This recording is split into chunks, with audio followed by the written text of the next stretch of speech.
Alright, Barakatha Yahweh, Barakatha Yahweh Ba'Shem Yahushai, Kal Halayim La Alahayanawa, Yahweh Ba'Shem Yahushai, Ba'Shem Rakakudash, Shalom, Wa Barakim, La Bakayim Shah Yasha Allah, Wa Shani Kabad, Gawala Wakwab, Zakwanim Nawa, Wa Hashala Yakim Nawa Yasha Allah Ba'ath. Alright, giving all praises to the Most High Yahweh, in the name of His Son Yahweh Shai. I want to say peace and blessings be upon the elect of Israel out there that tune into these videos, the Akim, the Akwatim, Wabanim, Yasha'al, the men, women, and children of Israel, and double honors to our elders and apostles in these times, known as Great Millstone. All right, so I want to talk about the endurance of the prophet Noah. One thing that we've said, I know we've been saying ever since we came to the truth on the highways and byways that, Noah prophesied for 100 years. Noah was out there for hundreds of years, 100 years prophesying. You know what I'm saying? So I want to prove that statement, and I just want to talk about his endurance and that mindset that he had. We should have the same mindset. All right. So first, and I want to say the water to the my fellow Ra'ash, which means head, the fellow head of the camp here, another head, third in command, the brother Zayanallah, Yazara Allah, who helped me. We came together in iron sharpened iron to get this thing going. So first, I want to prove that Noah, in fact, was a prophet. All right, Noah was a prophet. All right, you don't hear about Noah speaking about prophecies about the Tower of Babel or the Persian Empire, but Noah was a prophet. All right, he prophesied. All right, so this is going to be Tobit 4:12. It says, "Beware of all whoredom." This is Tobit talking to his son. All right, it says, "Beware of all whoredom, my son, and chiefly take a wife of the seed of thy fathers, and take not a strange woman to wife, which is not of thy father's tribe. For we are the children of the prophets." All right, so we're the children of the prophets. Noah, prophet. Abraham was a prophet. Isaac was a prophet. Jacob was a prophet.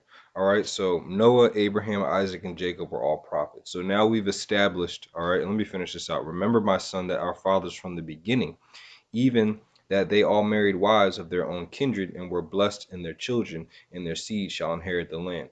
All right, so now we have proved, all right, through the Spirit that Noah is a prophet. So now let's go into this time frame in which that he was actually prophesying, because him building the ark is prophecy. All right, the fact that he was out there hammering with his sons, building that ark with the gopher's wood, that is prophecy. The action of doing that, showing, because love is the keeping of the commandments. All right, so that love that he showed towards Yahweh in that time was prophecy in the making. All right, so this is Genesis chapter 7, verse 10. It says, "And it came to pass after 7 days that the waters of the flood were upon the earth." Verse 11, "In the 600th year of Noah's life, in the second month, the 17th day of the month, the same day were all the fountains of the great deep broken up, and the windows of heaven were open, and the rain was upon the earth 40 days and 40 nights." So, all right, so here we are in the 600th year of Noah's life. All right, so we have Noah was 600, right? Let's do some math here. All right. So Noah was 600. All right. So now when we go to Genesis 5, Genesis 5 and 29, it says, "And he called his name Noah, the same shall comfort us concerning our work and our toil of hands, because of the ground which the Lord hath cursed. And Lamech lived after he begat Noah 500 years. 500 nights, I'm sorry, Noah 519 and 5 years, 90 and 5 years, 590, and begat sons and daughters. And all the days of Lamech were 770 and 7 years, and he died." So Lamech, Noah's father, lived to be 777. It says, "And Noah was 500 years old, and Noah begat Shem, Ham, and Japheth." All right, so now when Shem, Ham, and Japheth got on the ark, all right, at this point in time, when Noah was 600, remember, they already had wives. They already grown up. They've had wives coming on to the ark with them. So you take 600, all right, and minus approximately 500. That's 100, all right? Now, that means what? throughout about a period of almost 100 years, Noah was out there building the ark, and he was out there prophesying. All right, because you had people. Let me pull this up here. Um, you had scoffers. All right, back just like it says in Peter's. All right, in the last days there shall some scoffers. You had scoffers back in Noah's time. Why were they scoffing? Because Noah was telling them it was going to rain. Nobody thought that it was going to rain. All right, this is Second Peter's 3 and Second Peter's 3 and 3. Knowing this first, that there shall come scoffers in the last days, walking after their own lusts. Right, because there's no new thing under the sun. It happened in the past. It happened in Noah's time, and he endured that. All right, it says, and saying, where is the promise of his coming? For since the fathers fell asleep, and all things continue as they were from the beginning of the creation, for this they are willingly ignorant of, that by the word of the Most High the heavens were of old, and the earth standing out of the water and in the water, talking about Noah's time, whereby the world that then was, being overflowed with water, perished. All right, and Noah prophesied about that destruction. He was out there speaking the words of Yahweh Bashim Yahushua, because back then it came orally. All right, it came orally through the Spirit. So it says, but the heavens and the earth, which are now by the same word, are kept in store, reserved unto fire against the day of judgment and perdition of ungodly men. All right. So Noah was indeed out there. So our goal, all right, in these times is to do the same thing. If Noah can be out there prophesying for almost 100 years, all right, give or take, you say about between 85 to 100 years, that we have no excuse to be getting weak-minded. All right, and now Noah had never seen a raindrop in his life, but he got to work. He built that ark. The same thing here. Yahweh Shah said, blessed are them that believe but have not seen me. All right, so now this is what the Lord told Ezekiel concerning the valley of dry bones, which represents the nation of Israel, you Negroes, Latinos, Native Americans, and those of the confused faces, that you may look like another nation, but you know in your spirit that this is the truth. You're an Israelite. All right, this is for really to the men of our nation. It says, then said he, all right, to the prophets specifically, because remember, Noah is a prophet. Then said he unto me, prophesy unto the wind, prophesy, son of man, and say unto the wind, thus saith the Lord power, come from the four winds and breathe breath on these slain, that they may live. All right, so we're not literally speaking to the wind, prophesying to the wind.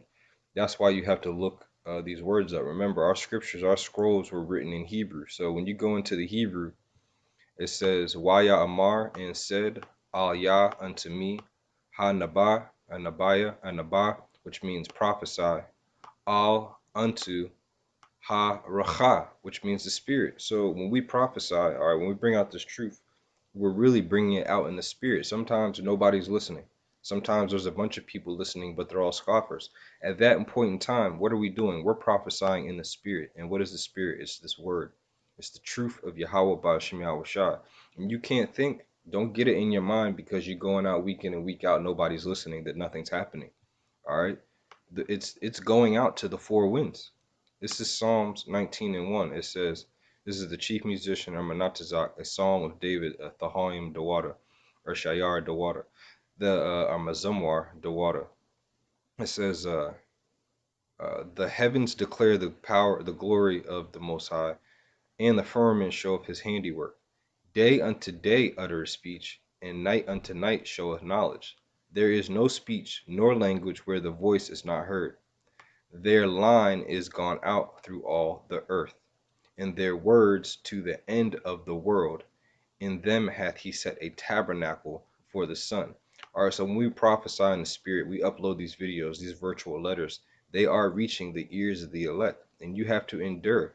All right. Noah knew that everything was going to be destroyed. He knew that only his family was going to live, but he was still what? For decades upon decades, he was still out there prophesying and bringing out this truth. All right, this is 1 Corinthians 15 and 58, and this is what I'm going to end it with here. It says, therefore, my beloved brethren, be ye steadfast, unmovable, always abounding in the work of the Lord. For as much as ye know that your labor is not in vain. And we can clearly see that. All our ancestors, all right, who received the prophecies, The ones that were the prophecies that were supposed to come pass in their times, they saw it come to pass. That's how we know. All right, we know that their labor was not in vain, and our labor is not in vain. We prophesied of destruction, of the fires to come.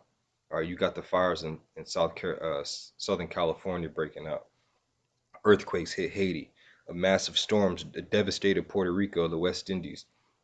You got all types of turmoil across the air. All these nations are gathering in the Middle East for the war of Armageddon, which is the mountain of the troops. All right, so we know our labor is not in vain. All right, and a clear example is through the endurance of the prophet Noah. And indeed, he was a prophet because we are the children of the prophets, which Noah was a prophet. And when, like I said, when he in the 600 in Genesis 7:11, the 600th year of Noah's life, in the second month, all right, that's when the waters were started to become great upon the earth. Now he was 600 then, and he begat Ham, Shem, and Japheth when he was 500. Well, that means for almost 100 years, Noah was out there prophesying in the spirit into the wind. All right, and again, when you look up that word wind, all right, it means it's racha. All right, racha, which means spirit. All right. So I just wanted to prove that, bring out that point. I know we always say that Noah was prophesying for 100 years. Well, there's the proof. All right. It was almost 100 years. You know what I mean? Through the spirit and power of Yahweh Bashim Yahushua. So we use this as an example to push on. All right. So I just want to say, call Halayim La Yahweh Bashim Yahushua. Call Halayim La Alahaya Nawa Yahweh Bashim Yahushua. All praises to our power, the Most High Yahweh. In the name of His Son Yahweh Shai. Peace and blessings to the elect out there. I pray and I know you were edified. And another reason I wanted to bring this out, we can't just say things just to say them. We got to prove it, and we need to edify and build up our spirits, man. All right, because we need to pray for endurance, pray for the endurance that Noah had, and the strength that Noah had to continue and finish that work to be delivered on that ark, and that's what we're doing. We pray for endurance to be delivered on the chariots, and Yahweh Bashmi Shah to deliver us. All right, and double honors to our elders and apostles in these times, known as Great Millstone and Shenya Kabad. Lakam, double honors to you all. Until the elect out there tuning in, a shalom until next time.